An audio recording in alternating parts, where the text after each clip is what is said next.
join our amazing community, and without any further ado, let's dive right into the stories. And the first one is titled, "Please take our meth to pay our rent. We need this apartment to cook our meth." Okay, so from 1987 to 1996, my wife and I did property management.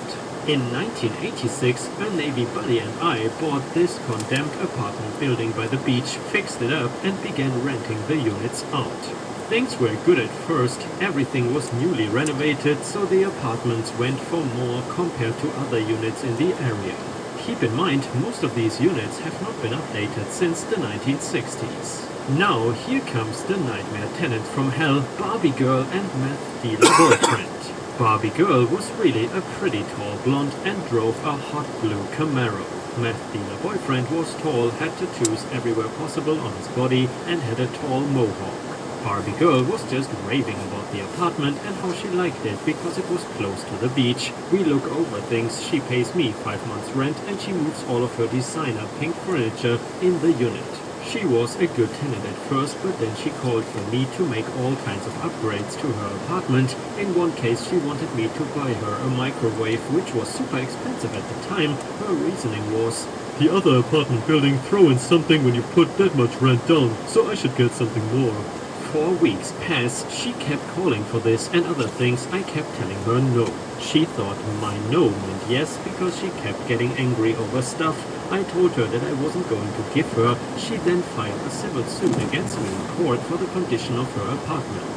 Her attorney took pictures and it was trashed. She said, "He wants me to be homeless. Look at the condition of this place." I then showed pictures of the unit before she gained possession of it and the contracting permit that shows that it was recently renovated. The judge ruled in my favor and the case is dismissed. 2 months of this and I've had enough, so I served them eviction papers when their lease is up for their Barbie girl, and now her boyfriend became an increasing problem. The boyfriend moves in and there's not much I can do about it because their rent is paid for another 3 months. The boyfriend tries to better things with me, but I am very dismissive. A month in, I get complaints of chemical smelling odors from the apartment, and from the level that they were on, I went to investigate but smell or see nothing.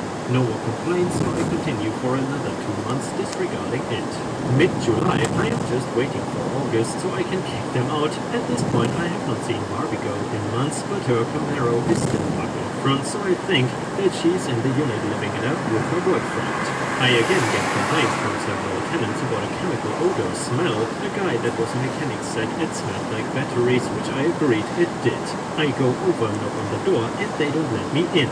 I figure they are going to be gone so I can fix the problem later. Well, boyfriend moves his 70-year-old mom into the apartment close before the eviction date. Now in California, eviction can be delayed if a resident is over 65. He played the game so he can get another month for free. Mid-August, the smell is so bad, the tenants are complaining non-stop. I really need to get them out, so I hire a lawyer. He goes over the lease agreement and sees that the boyfriend is not on the lease, only Barbie girl is, and looking through this further, we find that there is a missing persons report for Barbie girl.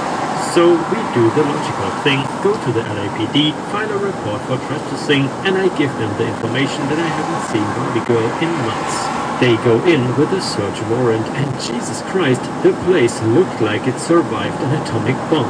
The pink furniture that Barbie girl had was brown with yellow stains on it, the paint had faded, and the wallpaper was peeling from the walls. Barbie girl became a withered, skinny mess.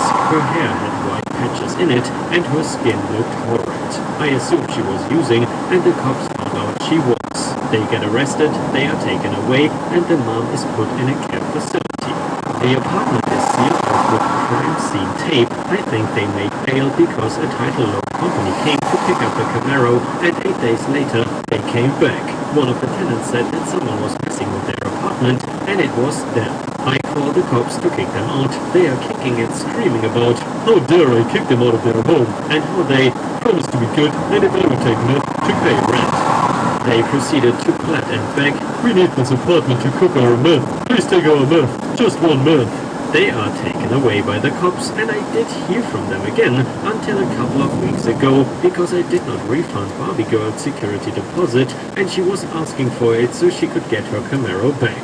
I told her the apartment is costing around 8 grand to get